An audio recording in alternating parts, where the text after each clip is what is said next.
Frecuencia absoluta, por sus siglas NI, nos dice cuánto se repite un suceso durante la realización de una prueba experimental.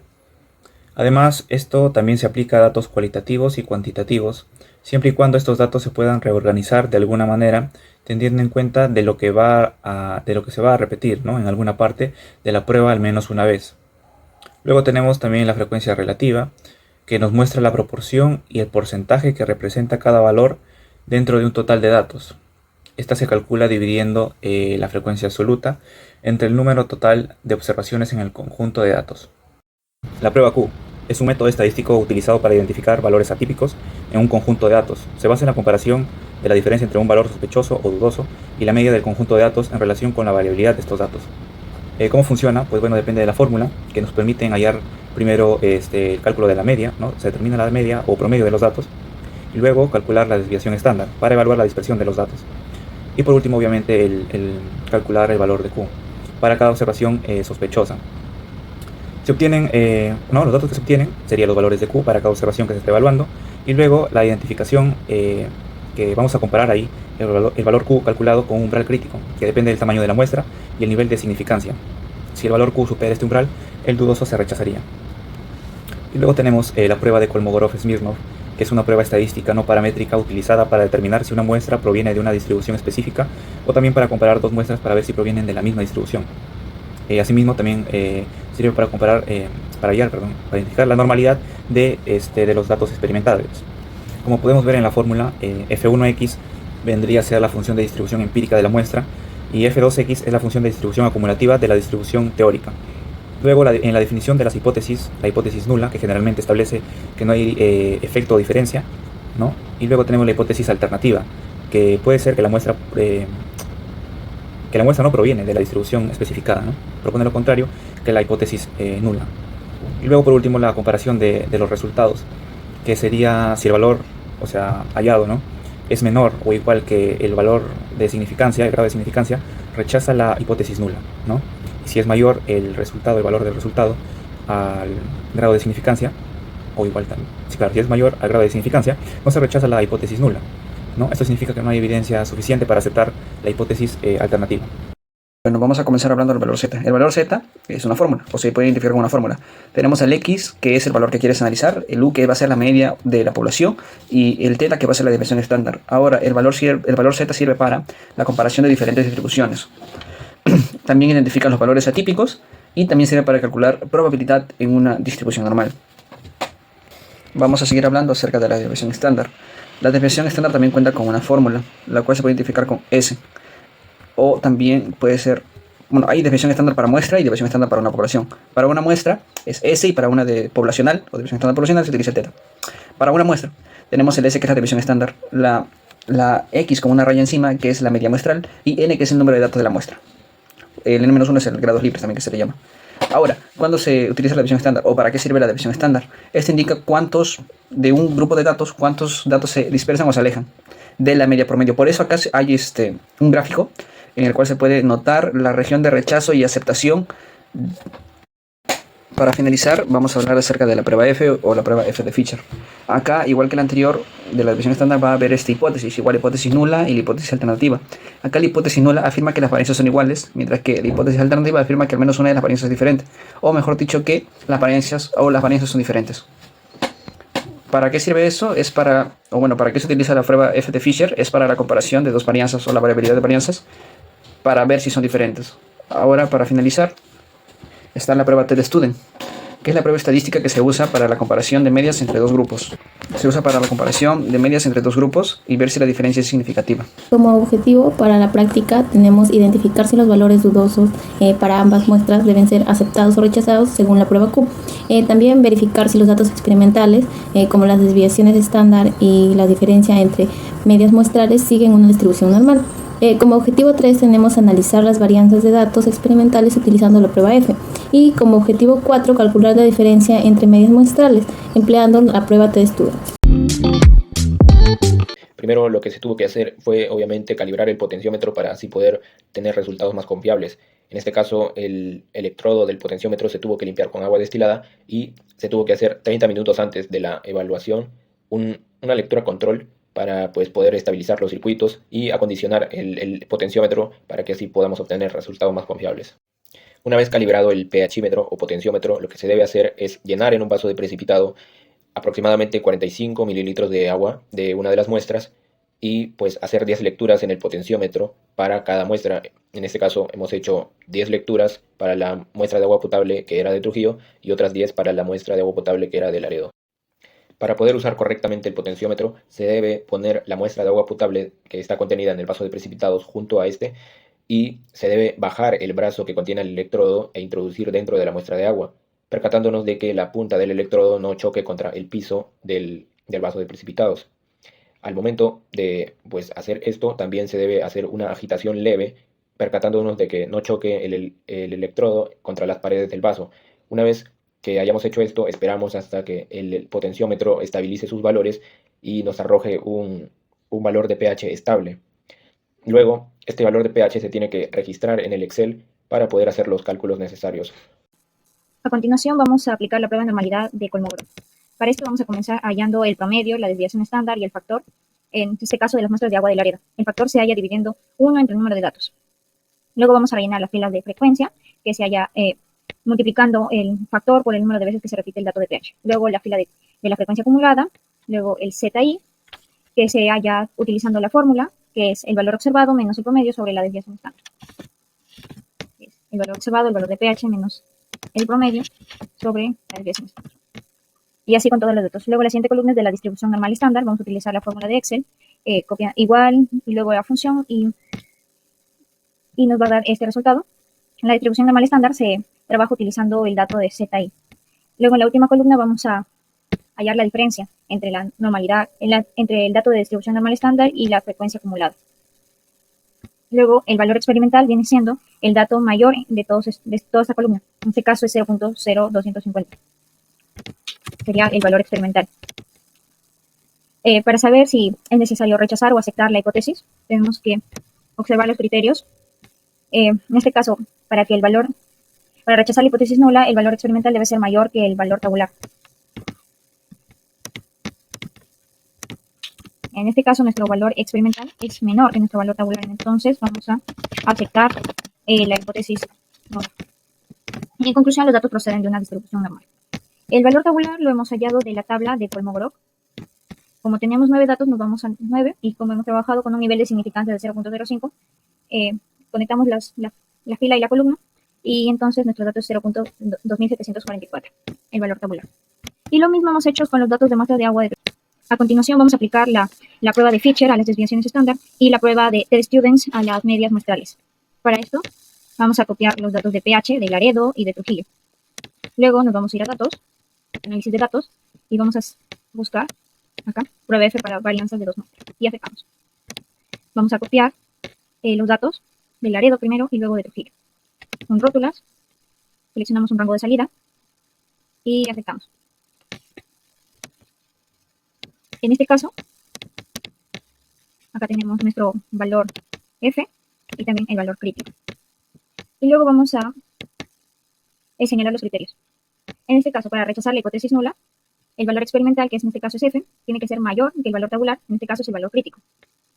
Pero acá podemos observar en la tabla que el valor F es menor que el valor crítico, entonces aceptamos la hipótesis nula. Y al aceptar la hipótesis nula, concluimos que las varianzas no son iguales.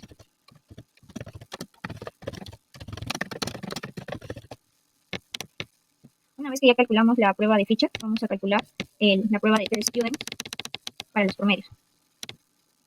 Para esto también vamos a ir a datos, a análisis de datos, vamos a buscar acá prueba T-Students para varianzas, para 2 muestras suponiendo varianzas desiguales, porque anteriormente concluimos que las varianzas no son iguales. Aceptamos, seleccionamos los datos,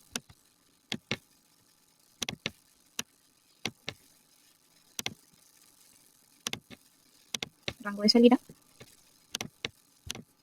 y aceptamos.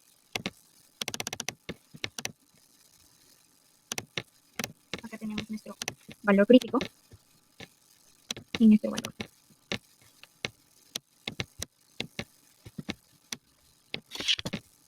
En este caso, el valor crítico es mayor que el valor experimental. Entonces, el criterio sería que aceptamos la hipótesis nula. Al aceptar la hipótesis nula, finalmente concluimos que los promedios no son iguales. Confianza. En este caso, luego de haber obtenido las mediciones de pH de ambas muestras, tanto de la muestra de agua proveniente de Laredo y la muestra de agua proveniente de Trujillo, hemos aplicado la prueba Q a ambas muestras, en las cuales hemos obtenido que el valor dudoso de la primera muestra proveniente de Laredo es 7.55 y de la muestra número 2 proveniente de Trujillo ha sido 8.07. Aplicando la prueba Q para la muestra obtenida de Laredo, vamos a obtener que su valor experimental es 0.667.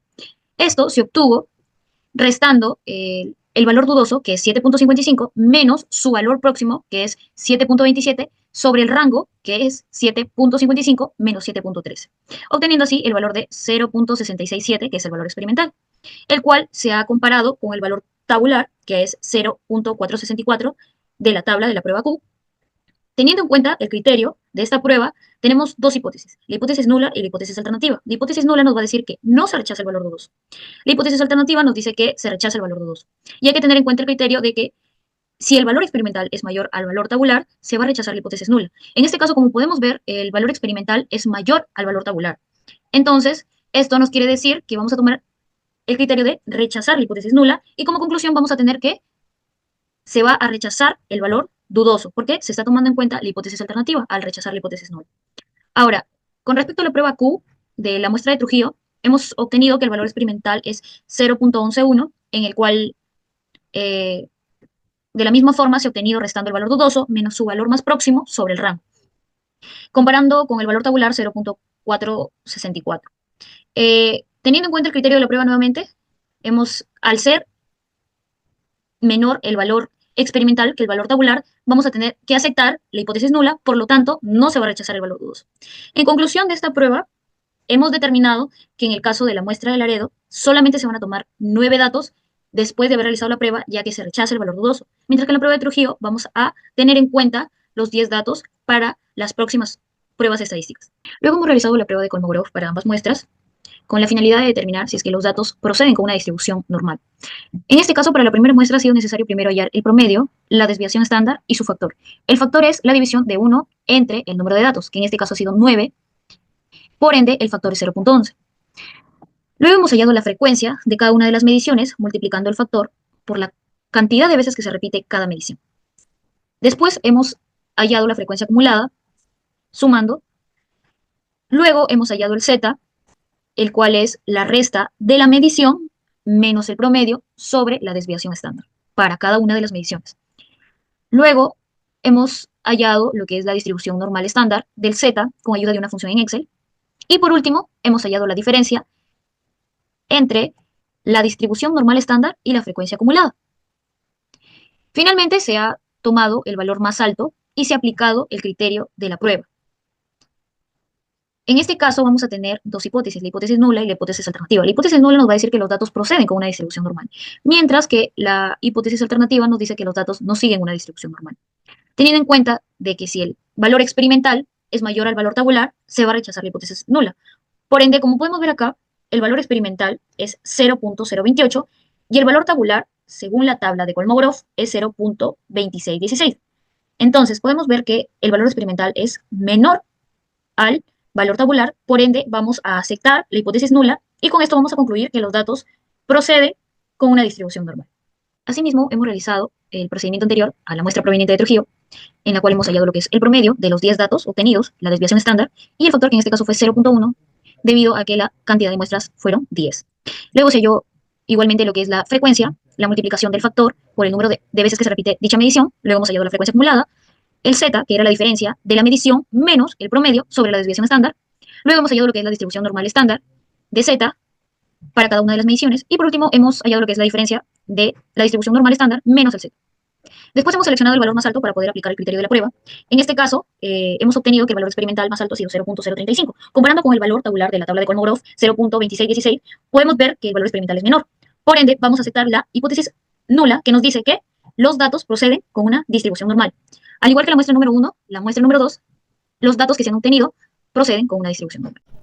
Una vez obtenidos los datos de la prueba F de Fisher, vamos a proceder a la prueba T de Student, la cual va a ser una prueba estadística que nos va a ayudar a comparar dos grupos para ver la diferencia significativa entre los promedios. Aquí tenemos los datos. Una vez sacando la tabla de datos, vamos a tener dos tipos de criterios. El primero, el H0, y puede decir que los promedios no son iguales. Y el otro, el H1, y puede decir que los promedios son iguales. Comparando tanto el dato experimental como el dato tabular, vamos a tener que el dato experimental va a ser mayor, y puede decir que va a rechazar el H0. Por consecuencia, vamos a tener como conclusión de que los promedios no son iguales. Una vez obtenidos los datos de la prueba F de Fisher, vamos a proceder a la prueba T de Student, la cual va a ser una prueba estadística que nos va a ayudar a comparar dos grupos para ver la diferencia significativa entre los promedios. Aquí tenemos los datos. Una vez sacando la tabla de datos, vamos a tener dos tipos de criterios. El primero, el H0, y puede decir que los promedios no son iguales. Y el otro, el H1, y puede decir que los promedios son iguales. Comparando tanto el dato experimental como el dato tabular, vamos a tener que el dato experimental va a ser mayor, y puede decir que va a rechazar el H0. Por consecuencia, vamos a tener como conclusión de que los promedios no son iguales. Con base en el análisis presentado mediante la prueba Q de Dixon, se analizaron posibles valores atípicos en las mediciones del pH de Laredo y de Trujillo, con el fin de asegurar la confiabilidad de los datos experimentales. En el caso de Laredo se identifica como valor dudoso al 7.55. Este número corresponde, es el dato más alto del grupo. El valor experimental de Q es de 0.667, el cual supera ampliamente el valor crítico tabulado, que es 0.464. Esto indica que el valor no forma parte del patrón general del resto de los datos, en los datos que se distribuyen de 7.13 y 7.27. Dado que el valor experimental es mayor que el tabular, se rechaza la hipótesis nula. Esto indica que hay una ruptura en la homogeneidad del conjunto de datos, el cual no se justifica estadísticamente como parte del patrón normal de medición. Incluso al haber utilizado el nivel de confianza del 95%, se reconoce que este valor rompe con el patrón esperado. Estadísticamente es válido eliminarlo para análisis posteriores, ya que si su presencia de este dato habría distorsionado la media y la varianza, y probablemente también habría afectado a la forma de la distribución. Las posibles causas para un valor atípico se pueden dar por la contaminación de la muestra, por un error instrumental, por una varianza en el ambiente brusco durante la medición, o por un error humano en cuanto a la lectura y al registro del instrumento. En el caso de Trujillo, el valor dudoso propuesto es de 8.07. Aunque este valor 8.07 está en el extremo superior de los datos, el valor Q experimental es de 0.111. el cual está muy por debajo del valor crítico, que es 0.464. Esto sugiere que no hay evidencia estadística suficiente para considerarlo como un outlier. Por tanto, no se rechaza la hipótesis nula. Es decir, se mantienen todos los valores del análisis posterior, fortaleciendo así la confianza en la representación del comportamiento del pH de esta localidad. La prueba Q destaca la importancia del juicio estadístico, ya que no todos los valores extremos son outliers, solo aquellos que estadísticamente no encajan con el resto del grupo. Siguiendo con la prueba de Kolmogorov, se evalúa la hipótesis nula, que los datos provienen de una distribución normal. En este caso, para evaluar el pH del agua tanto de Laredo como de Trujillo, la conclusión fue de ambas que los datos proceden con una distribución normal. Para cada conjunto de datos, se calculó la diferencia máxima entre la función de distribución acumulativa empírica y la teoría normal. Si el valor obtenido fue mayor al umbral común, no se rechaza la hipótesis y se puede asumir la normalidad. Las mediciones se realizaron bajo condiciones controladas y repetidas. El tamaño muestral, aunque sea pequeño, que fueron tanto para Laredo y Trujillo fueron 10 veces las muestras, es suficiente para ampliar una prueba de normalidad preliminar. Si los resultados de las pruebas confirmaron la normalidad en ambas muestras, se justifica el uso de una prueba paramétrica como la T de Student para comparar las medidas del pH tanto en Laredo como en Trujillo y la diferencia observada en los promedios, que en Laredo fue de 7,217 y la de Trujillo fue de 8,025. Y la importancia de este análisis aplica en garantizar la validez de las conclusiones estadísticas, evitar errores por el uso indebido de las pruebas paramétricas, como los datos no son normales, aporta solidez a la evaluación de la calidad del agua en distintas zonas geográficas. Y acá tenemos que en el artículo que nos habla que en este caso se utiliza la versión para 2 muestras de la prueba de Kolmogorov, que es apropiada cuando se requiere comparar si 2 conjuntos de datos provienen de la misma distribución. Esto es especialmente útil cuando no se tiene certeza de los datos siguientes en una distribución normal y se desea evitar los supuestos fuertes de las pruebas paramétricas. El artículo menciona que se trabajó con una cola, lo que sugiere que el interés del investigador estaba en identificar si una de las distribuciones está sistemáticamente desplazada respecto a la otra, como por ejemplo si una tiene valores consistentemente más altos que la otra. Esta prueba, en su versión de 2 muestras, es una herramienta que verifica la homogeneidad entre 2 muestras. También en el artículo habla de que ayuda a validar supuestos distribucionales y aporta la evidencia sólida para sustentar o rechazar la hipótesis con base estadística. Continuando con la discusión, se tiene la prueba F de Fisher y la prueba T de Stewart. En la primera, nuestro valor T calculado fue de 2.236 y nuestro F crítico fue de 3.229 aproximadamente, lo que indica que pues, nuestro valor F es menor que nuestro valor F crítico, con lo cual se va a aceptar la hipótesis nula, que trae como conclusión pues las varianzas no son iguales. Y esto es algo muy importante, ya que la prueba F de Fisher nos va a permitir diferenciar la variabilidad y la dispersión que existe entre ambas muestras, estadísticamente si son diferentes o no, porque puede deberse también al azar, como un análisis cualitativo.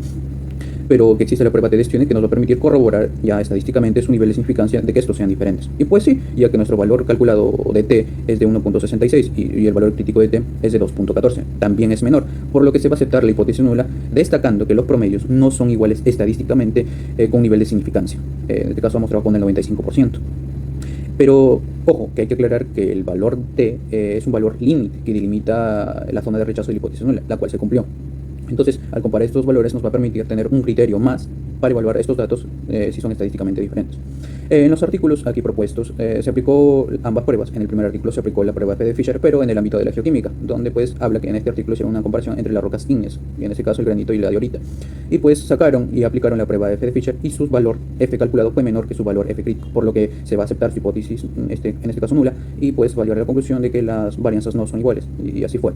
En este caso, en el otro artículo, es acerca de medicina, que hay grupos de pacientes que recibieron tratamiento para contrarrestar los niveles de glucosa y personas que no recibieron el tratamiento. Sacaron su prueba T de Stewart, pero en este caso el valor calculado de T fue mayor que su valor T crítico, por lo que en este caso se va a rechazar la hipótesis nula y se va a aceptar la hipótesis alternativa, y pues se trae como conclusión que en este caso los promedios son altamente diferentes con un alto nivel de significancia.